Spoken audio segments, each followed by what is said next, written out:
Swimming in the icy waters of the Arctic Ocean, a mother walrus grows increasingly desperate to find a resting place for herself and her pup. But as ice flows diminish, she finds competition for her spot is so fierce she must fight her way through the other breeding walruses, if she dares. It is just one of the remarkable scenes in the BBC's new series Blue Planet 2, and one of many Sir David Attenborough hopes will wake the public to the crisis across our world. The summer ice in that area has decreased by 40% in the past 30 years. And for some species that means they're just isn't enough to go round. Yet it was another scene in the spectacular long-awaited sequel to 2001's Blue Planet which almost pushed Sir David, 91, to tears, the images of the dying, polluted Great Barrier Reef.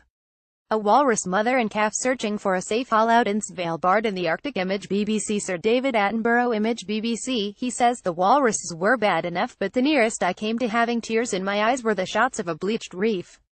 If you've ever swum there, if you've ever seen the glories, the multicolored variety, the astonishments of the flourishing Great Barrier Reef, which is one of the most beautiful, thrilling, exciting, mysterious, astonishing sights that the world has to offer, and then you look at this desert of white, crumbling dead coral. Humpback whale in the fjords of northern Norway in the Atlantic Ocean. Image BBC Surfing bottlenose dolphins off the coast of South Africa. Image BBC Just like the first series 16 years ago, the show, which starts next Sunday, uses the latest technology to bring viewers the most stunning footage. And while pollution and global warming take a huge toll, not to mention the estimated 8 million tons of plastic dumped in the oceans each year, Sir David is confident it is not too late for the world's countries to unite and stop the damage. He is, however, frustrated that President Trump pulled out of the Paris Climate Agreement in May, a plan to slow climate change which nearly 200 nations had agreed to.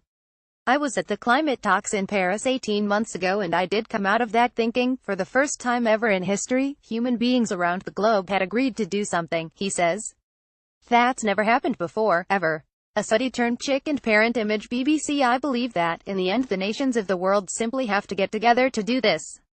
And America is the only absentee of any scale at the moment. There is hope Trump may yet change his mind. But Sir David is reassured by the numbers of youngsters who are so passionate about helping our wonderful sea creatures. He says I've spent decades trying to persuade people that they have a responsibility to the planet, and falling on deaf ears. An orange-dotted tuskfish holds a clam in its formidable jaws on the Great Barrier Reef. Image BBC We were voices crying in the wilderness 30 years ago, 20 years ago. But I'm beginning to think that the tide of change of opinion has come in. Particularly with young people, who are very conscious of the responsibility they have for the natural world. That's the first thing that has to happen before anybody's going to do anything about it. There is a long way to go and this may be clutching at straws. Now, the problem is bigger than it was because we haven't done anything about it. One of the series' other heartbreaking stories revolves around a pilot whale whose calf has died from toxic shock after pollution made her milk poisonous. Surfing bottlenose dolphins at Wild Coast, South Africa. Image BBC Sir David admits it is very difficult to say what one individual can do to make a difference, although one change he has made is to give up mineral water, to help limit the number of bottles in circulation. He admits to finding this hard.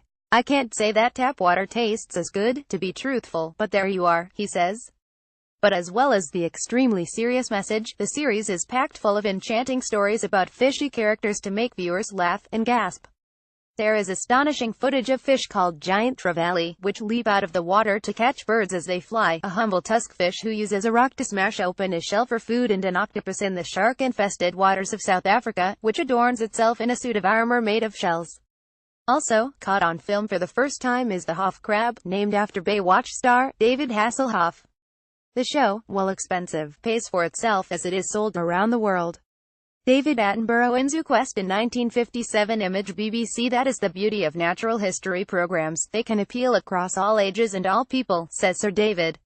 If the people didn't watch them, we wouldn't be able to make them because the BBC wouldn't be able to afford them. Sir David first began working on natural history programs with the BBC in 1954 with ZooQuest, before becoming a national treasure with dozens of landmark shows. The first series of Blue Planet pulled in more than 12 million viewers, while the second series took more than 4 years to film.